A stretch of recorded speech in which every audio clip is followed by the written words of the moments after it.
tous, on va continuer notre lecture du Srimad Bhagavatam. Nous sommes au deuxième chant, chapitre 9, verset 13. Om Namo Bhagavate Vasudevaya.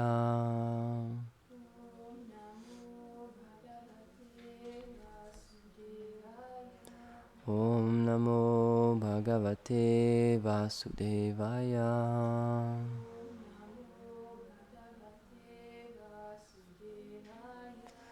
Om Namo Bhagavate Vasudevaya.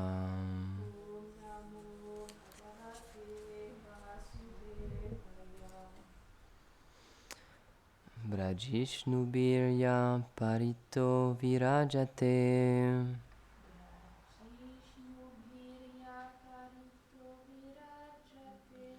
Lasad Vimana Valibir Mahatmanam.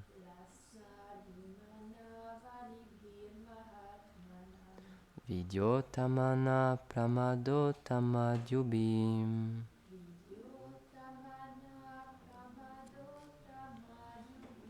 Savidyudabha Abhravalibir Yatanabam.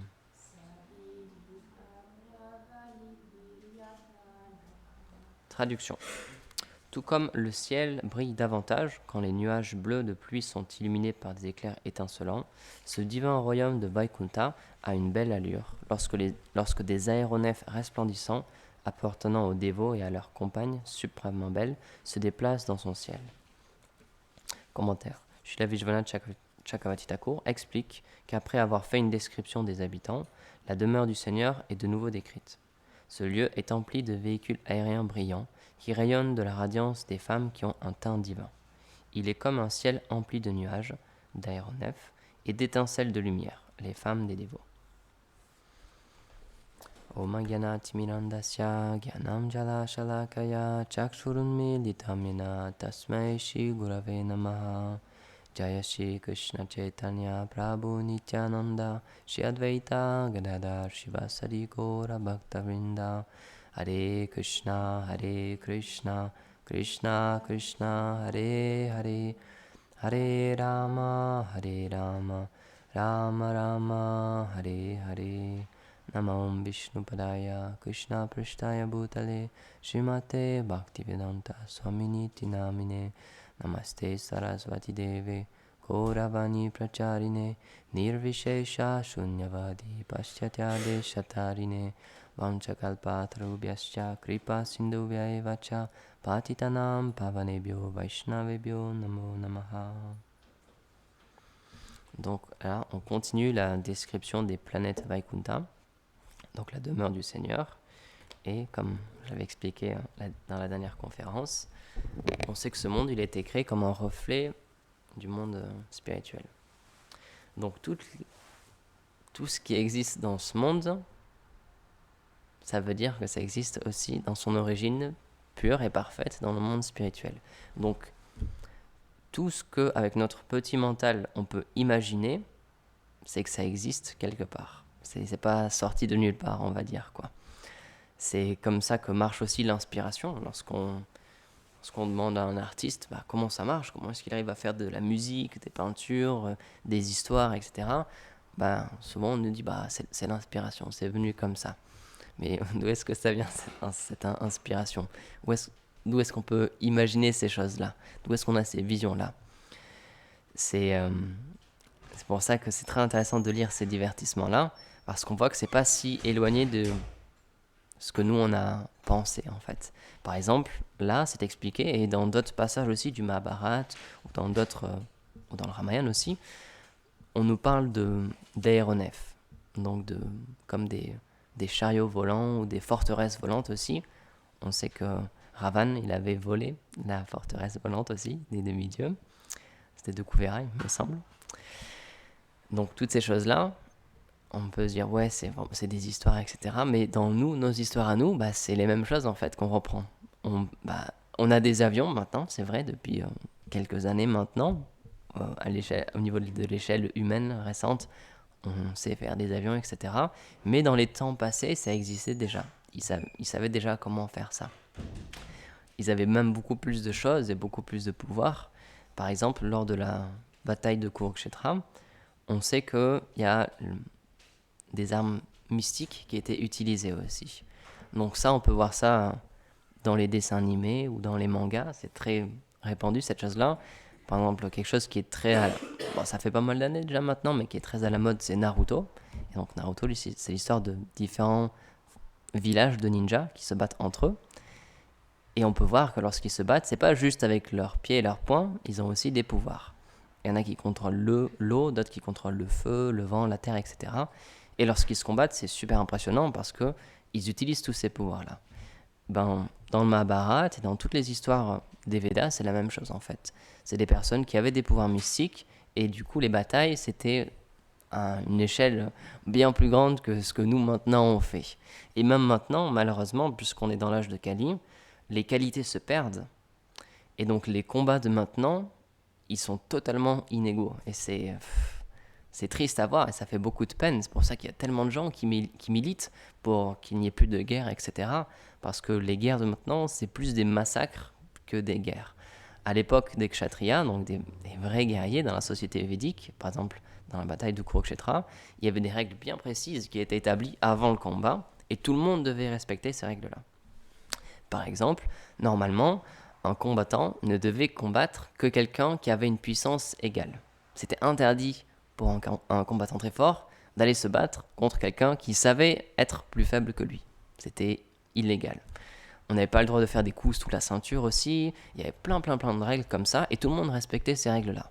Et même, donc il y avait un temps qui était défini pour la bataille et après cette heure-là, donc c'était quand le soir venait, il y a un coup de sifflet et tout le monde s'arrêtait. Et on arrêtait de se battre. Et donc, même les ennemis étaient cordiaux entre eux en fait. Et c'était pas qu'il y avait des coups bas par derrière, ce genre de choses. C'était pas dans les règles védiques. Dans les règles du combat, dans les règles de l'art du combat, il n'y avait pas toutes ces tricheries-là. Mais malheureusement, maintenant, c'est ce qu'on fait. Il y a un terme qui a été inventé, c'est ce qu'on appelle la guerre propre. C'est très bizarre comme terme. C'est une guerre, en fait, où on se salit pas trop les mains, parce qu'on le fait virtuellement, avec des drones, etc. Donc on peut envoyer un drone, c'est un petit aéronef. On est à des milliers de kilomètres de là, on peut être tranquillement assis dans un bureau, on a une télécommande dans la main, et avec ce drone-là, on peut bombarder qui on veut, où on veut, dans le monde entier. Donc la guerre, ça a vraiment beaucoup changé maintenant. C'est pour ça qu'il y a une image très négative de la guerre, évidemment. Mais à l'époque, c'était vraiment un vrai travail qui était respecté parce que ça permettait de protéger la civilisation. Et donc dans ces guerres-là, encore une fois, il n'y avait pas d'enfants et on n'avait pas le droit de tuer les enfants, on n'avait pas le droit de tuer les femmes, les vieillards, etc. C'était interdit. C'était juste les guerriers, les kshatriyas, qui se battaient contre d'autres guerriers, d'autres kshatriyas. Mais maintenant, malheureusement, on entend parler tous les jours. Voilà, des civils ont été tués, etc. Ou assassinés, etc. Mais tout ça, ça n'existait pas avant. Donc c'est pour ça que on a quand même, c'est extrêmement présent quand même dans notre imagination, toutes ces histoires-là. Donc on aime faire des histoires où il y a la guerre, où il y a des combats, où il y a des rois qui se battent contre d'autres rois pour un royaume, etc. Si on voit toutes les séries, tous les films, toutes les histoires qui marchent vraiment toutes ces dernières années, c'est toujours la même chose. C'est les mêmes idées, en fait, c'est les mêmes concepts, et c'est juste qu'on essaie de les imaginer pour que ça nous intéresse, pour rendre ça beau et rendre ça intéressant. Mais on peut voir, si on lit le Mahabharata, c'est tellement complexe, c'est tellement bien écrit, c'est tellement incroyable les histoires qui sont racontées dans ce livre-là, parce que c'est les divertissements du Seigneur suprême. Donc évidemment, puisque ça touche au Seigneur, c'est lui qui est derrière tout ça, donc c'est des histoires littéralement inimaginables. C'est des retournements de situation, des twists que nous, on ne pourrait même pas mettre par écrit. Si on compare les histoires au Mahabharata, c'est rien du tout, quoi. C'est vraiment, c'est tout petit, c'est minuscule, quoi. Donc, c'est pour ça que toutes ces histoires-là, ça peut intéresser tout le monde. J'en avais déjà parlé dans une conférence une fois, mais certaines personnes ne sont pas forcément intéressées tout de suite par la philosophie pure, comme il y a dans le Bhagavatam ou dans la Bhagavad Gita, même si quand même, le Seigneur a fait les arrangements pour que ça soit sous la forme d'histoire, encore une fois. Donc là, on peut voir, c'est un grand roi qui reçoit une malédiction, il va être tué dans 7 jours, il va mourir dans 7 jours. Donc il cherche l'association des sages pour savoir quelle est la meilleure chose qu'il lui reste à faire dans ces 7 jours-là. Et donc c'est sous la forme d'histoire, encore une fois. C'est pas juste un maître qui parle à son disciple, il y a quand même tout un scénario autour pour que ça soit plus facile à écouter. Et tous les divertissements du Seigneur, c'est ça en fait. La Bhagavad Gita, c'est la même chose aussi, c'est une grande bataille, c'est une guerre fratricide en fait, entre des membres d'une même famille.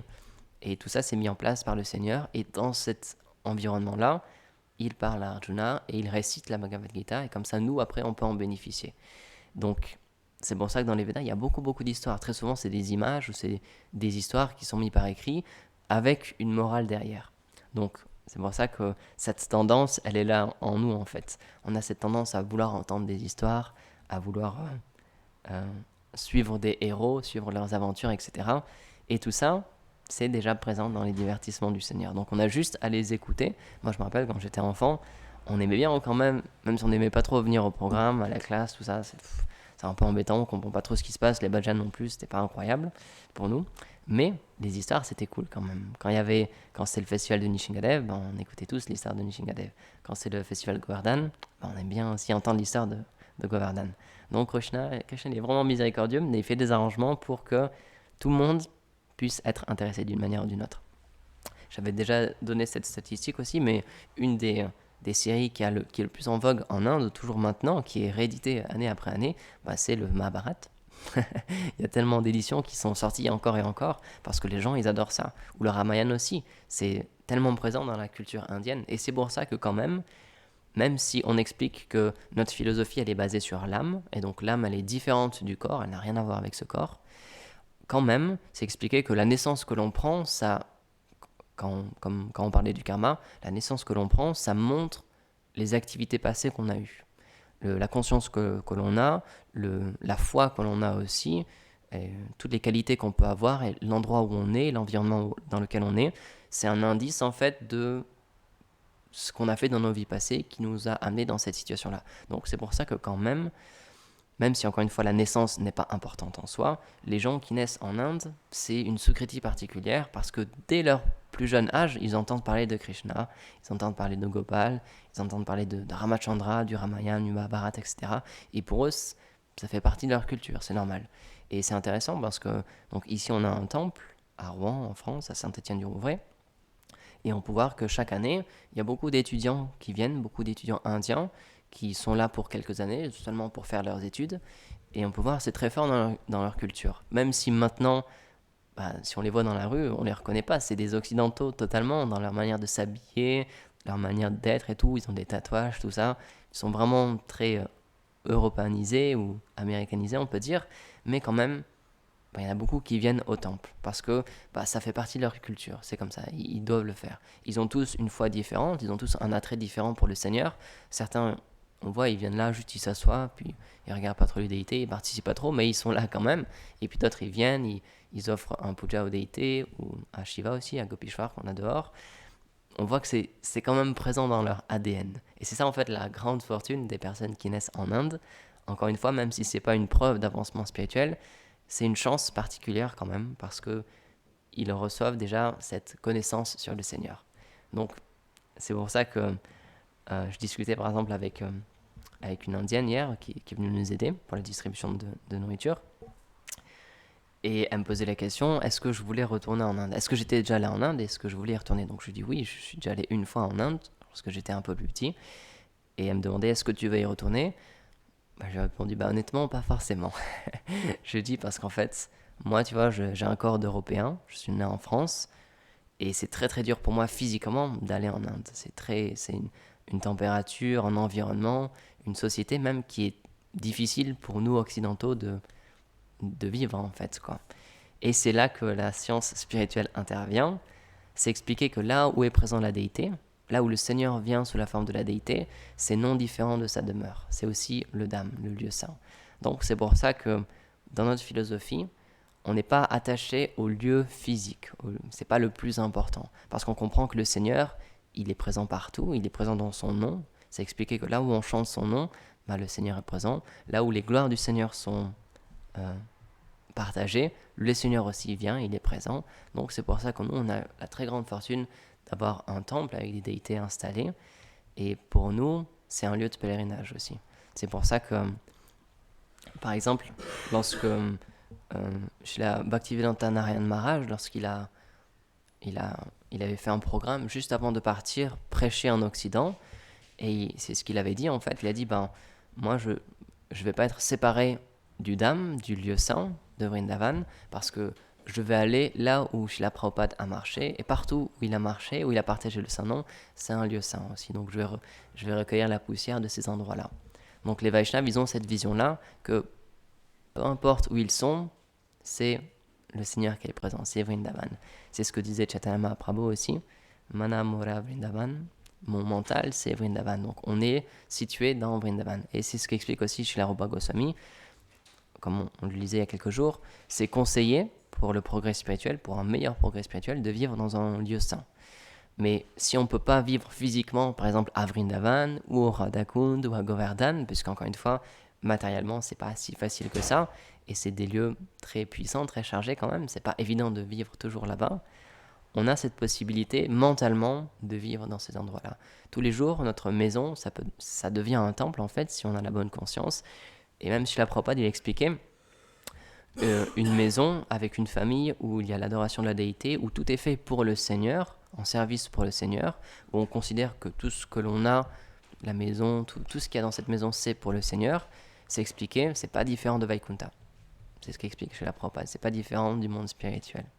Donc évidemment, c'est un niveau très élevé, mais ça nous montre vraiment que la bhakti, elle est pas du tout contrôlée par les éléments matériels. C'est impossible pour la bhakti d'être contrecarrée par quoi que ce soit de matériel, puisque c'est une énergie du Seigneur, elle est au-delà de ce monde. Donc elle peut venir où elle veut, elle peut faire ce qu'elle veut, elle peut se révéler à qui elle le désire. C'est pas lié aux éléments matériels. Et même on va un petit peu plus loin dans notre philosophie. Krishna il explique dans la Bhagavad Gita, Arjuna, offre-moi une fleur, un fruit ou de l'eau, avec amour, et je l'accepterai. Et donc nous, avec ce principe-là, on comprend que toutes les choses matérielles, puisqu'on est dans un monde qui est fait de matière, mais toutes les choses matérielles que l'on prend et que l'on offre, que l'on engage dans le service du Seigneur, ça devient spiritualisé. Et de cette manière-là, peu importe où on peut faire un service de dévotion, on peut être protégé et on peut être entouré de cette énergie spirituelle.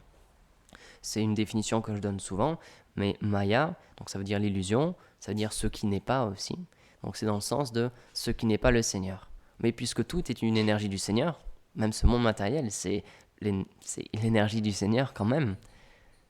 Si on a la bonne conscience, tout redevient connecté au Seigneur. Et à l'inverse, si on pense que ces choses elles sont juste pour notre propre plaisir et que sont séparées du Seigneur, alors là oui, ça devient Maya, ça devient l'illusion, et ça nous enchaîne dans ce monde matériel. Mais si on a la bonne conscience, un Vaishnav, il sait qu'il peut tout engager pour le service du Seigneur. S'il l'offre comme un service, le Seigneur l'accepte. C'est pour ça que on peut faire n'importe quel service, peu importe les connaissances qu'on a, les compétences, même si on est un enfant ou un vieillard ou un adulte, peu importe, on peut juste faire ce que l'on aime et l'offrir pour le Seigneur. C'est pour ça qu'il y a ce principe de la filiation spirituelle, la Guru Parampara.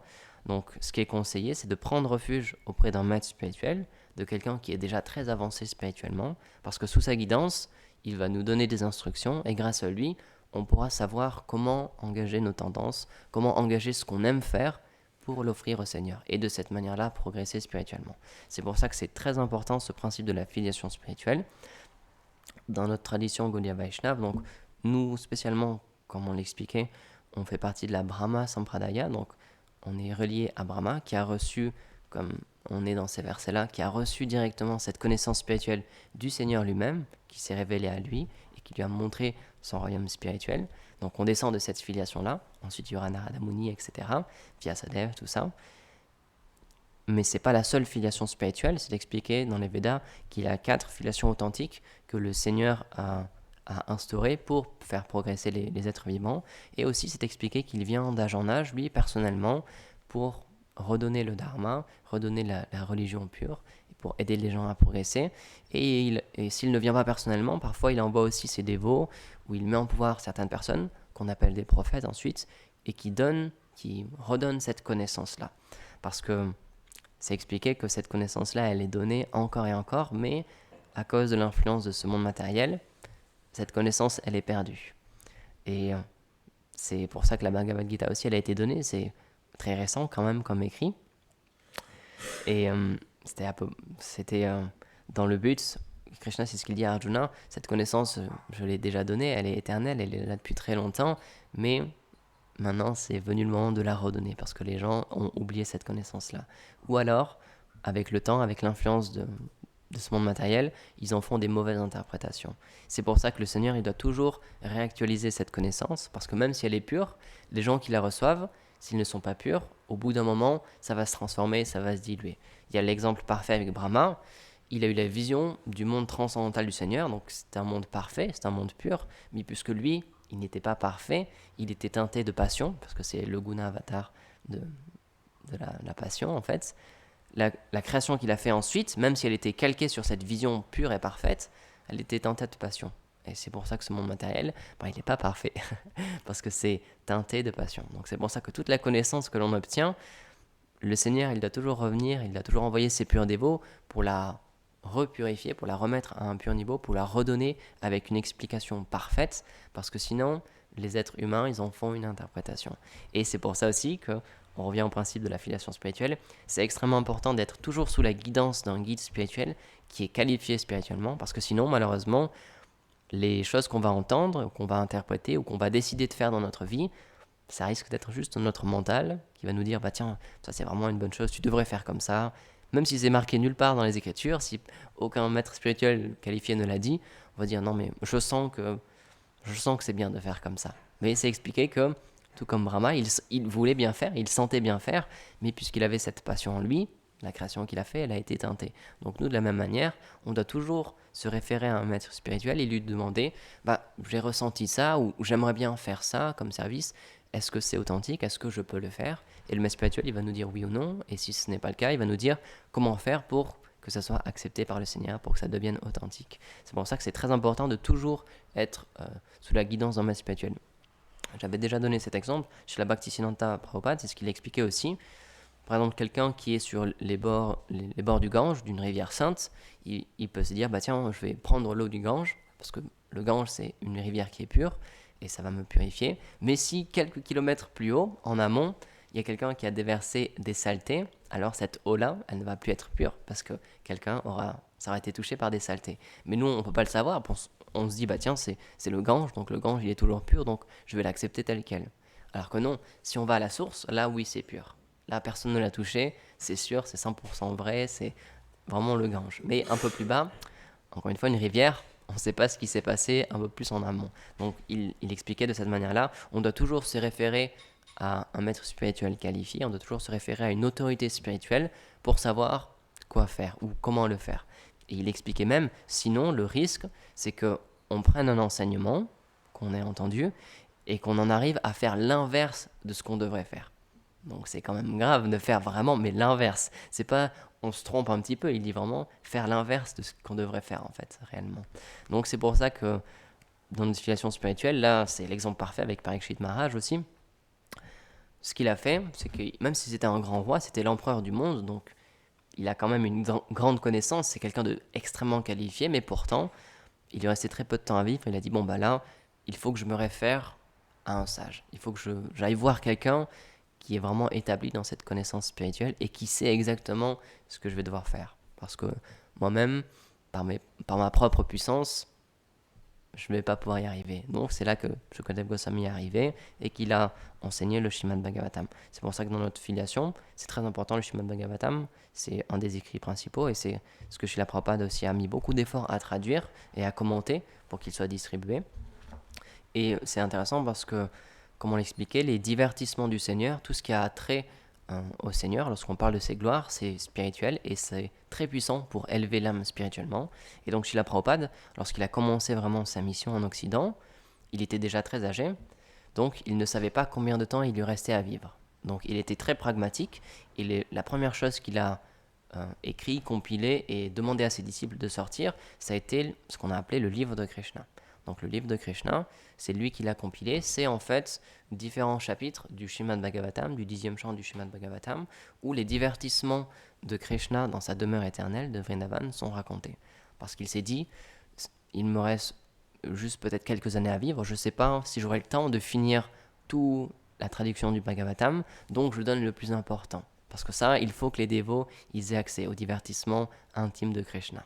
Parce que c'est expliqué que Krishnastu Bhagavan Swayam, Krishna c'est l'origine de tout, c'est l'origine même de Bhagavan, du Seigneur suprême, de Vishnu, donc c'est la forme ultime du Seigneur, et donc il voulait absolument donner ces divertissements-là, qui sont en lien avec cette forme-là, parce qu'ils sont extrêmement puissants spirituellement.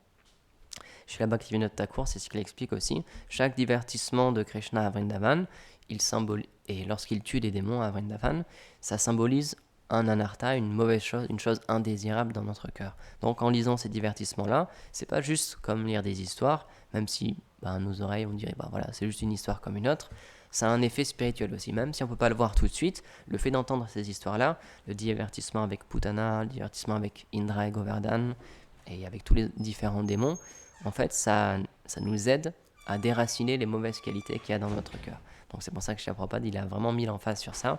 Et lorsque les premiers livres sont sortis, les premiers livres de Krishna, ses disciples lui ont montré, il était extrêmement satisfait. Et donc ensuite, Krishna a quand même fait les arrangements pour qu'il puisse traduire, avec l'aide de tous ses disciples, un temps vraiment record, qu'il puisse traduire pratiquement tout le Srimad Bhagavatam, même si c'est énorme quand même, le Srimad Bhagavatam. Krishna a fait les arrangements évidemment avec ses dévots.